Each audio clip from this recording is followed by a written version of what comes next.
in its anxiety to score political points of a superficial nature, casual nature, the BJP appears to have taken leave of logic, decency, facts. They seem to assume that the people of India don't exercise their faculties and can be misled like sheep. Propaganda must have its limits. This is a government in power. The government should know better. Ministers should have all the facts. Why I am saying this is because nothing short of virulent, baseless, without logic propaganda is being unleashed. The government should tell the people that should the Congress have been a soothsayer or an astrologer when it accepted a unsolicited stray donation of 50 lakhs in 2011. At that time, was this organization under any needle of suspicion, any watch list? Now,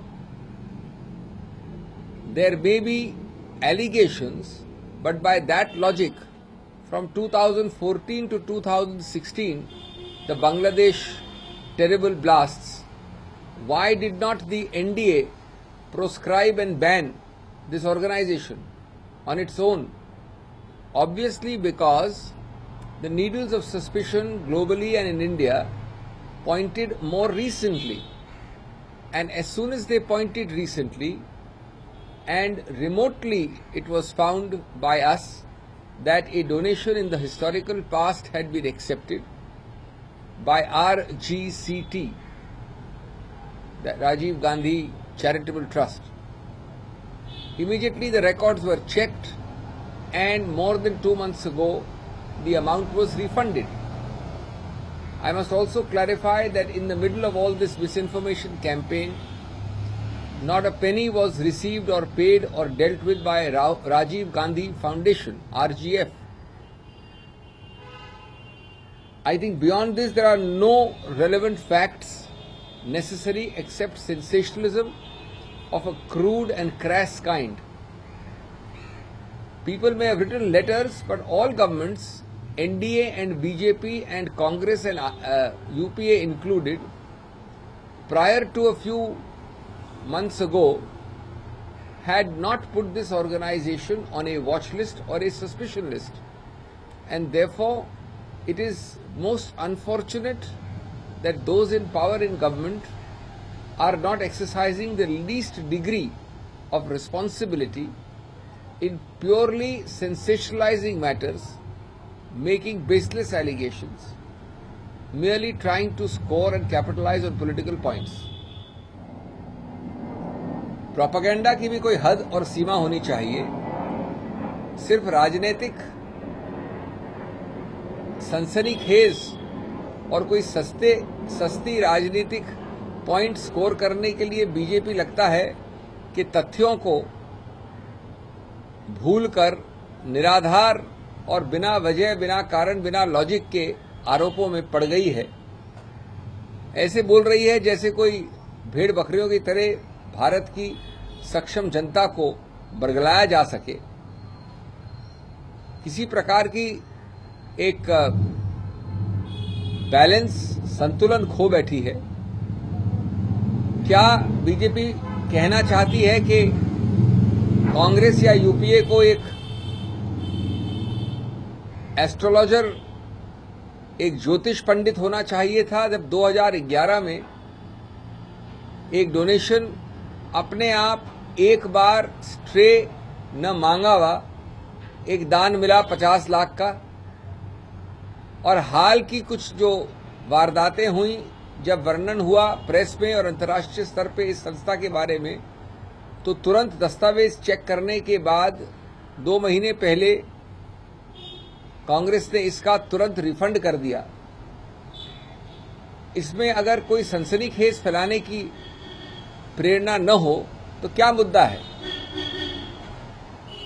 अगर इस logic को अपनाया जाए जो माननीय मंत्री महोदय और बीजेपी उठा रहे हैं तो उसका मतलब है कि 2014 के बाद से इस सरकार ने इस संस्था को प्रतिबंधित क्यों नहीं किया, इस सरकार ने इस संस्था को संदिग्ध क्यों नहीं किया। जिन्होंने भी किसी प्रकार से इससे संबंध रखा हो, लेन देन किया हो 2011 से लेकर अब तक, वो सभी संदेह के घेरे में पड़ जाएंगे इस प्रकार के एक अजीबोगरीब लॉजिक से। मैं समझता हूं सरकार जिम्मेवार होनी चाहिए। सरकार के पास तथ्य हैं, एजेंसियां हैं, यंत्र तंत्र हैं, सभी तथ्यों को मालूम करने के लिए सिर्फ एक राजनीतिक सनसनीखेज फैलाने के लिए इस प्रकार के बिल्कुल गैर जिम्मेवाराना और निराधार आरोप नहीं लगाने चाहिए। शोभा नहीं देते किसी भी जिम्मेवार सरकार को, न किसी मंत्री को। देखिए, ये बड़ा स्पष्ट होना चाहिए सबको कि कानून इसमें बड़ा स्थापित है और कानून मंत्री को कानून और लोगों से ज्यादा आना चाहिए। किसी रूप से दान देने वाले ने और किसी रूप से दान लेने वाले को ये मालूम नहीं है कि देने वाला दान एफसीआरए का ऑर्गेनाइजेशन है कि नहीं, या ये फंड्स विदेश से आए हैं कि नहीं। लेने वाले को इसकी जांच पड़ताल करने की आवश्यकता नहीं है कानून में। आप कानून उठा के पढ़ लीजिए। अगर मेरे को दान मिलता है तो मैं इन्वेस्टिगेट नहीं कर सकता हूं कि आप दान जो दे रहे हैं वो कहां से आया है। इसलिए इस प्रकार की अजीबोगरीब सिद्धांतों को आगे बढ़ाने से पहले कानून प्रॉपर्ली समझ लेना चाहिए और इसके बारे में लीगल ओपिनियंस भी हैं। माननीय कानून मंत्री जाकिर नायक साहब के ऐसे वक्तव्य के आधार पे या उनके रिप्रेजेंटेटिव अपने आप को निर्भर करना चाहते हैं तो उन्हें निमंत्रण है ये करने का।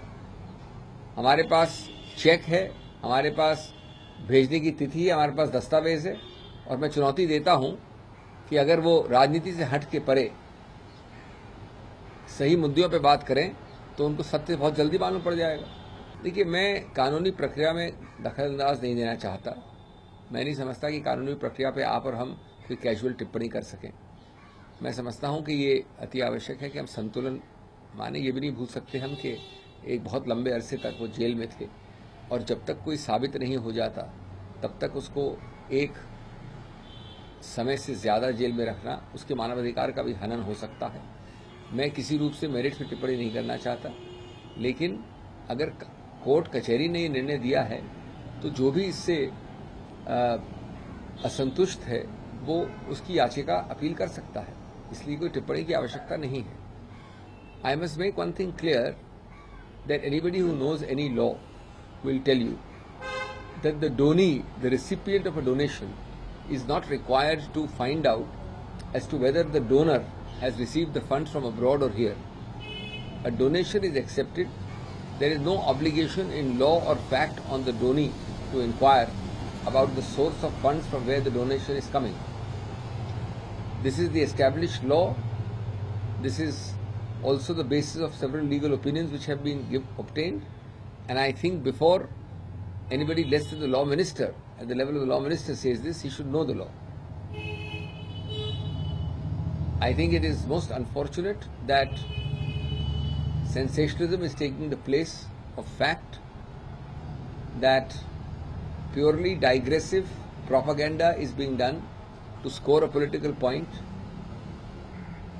I would challenge the BJP or the minister or anybody else. We have the check for refund. We have the document, and if you would like to believe the representative of the IRF, then good luck to him.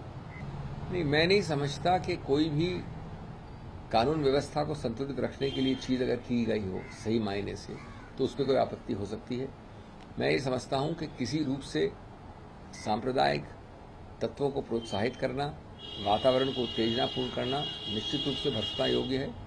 मुझे इसके बारे में पूरे तथ्य नहीं है, लेकिन ये बात जरूर है कि ट्रैक रिकॉर्ड जो रहा है बीजेपी का वो उस प्रकार का उत्तेजनापूर्ण वातावरण पैदा करने का रहा है। कंपेयर किससे करते हैं? महात्मा गांधी से, पंडित जवाहरलाल नेहरू से, अटल बिहारी वाजपेयी से। हिम्मत देखिए, ऐसा लगता है मानो कौन सा किला फतह करके मंत्री साहब आए हैं और कौन से चार चांद उनके नाम पे लग गया है कि उनके नाम के साथ महात्मा गांधी, पंडित नेहरू और अटल बिहारी वाजपेयी जैसे नेताओं के नाम को जोड़ने की कोशिश की जा रही है।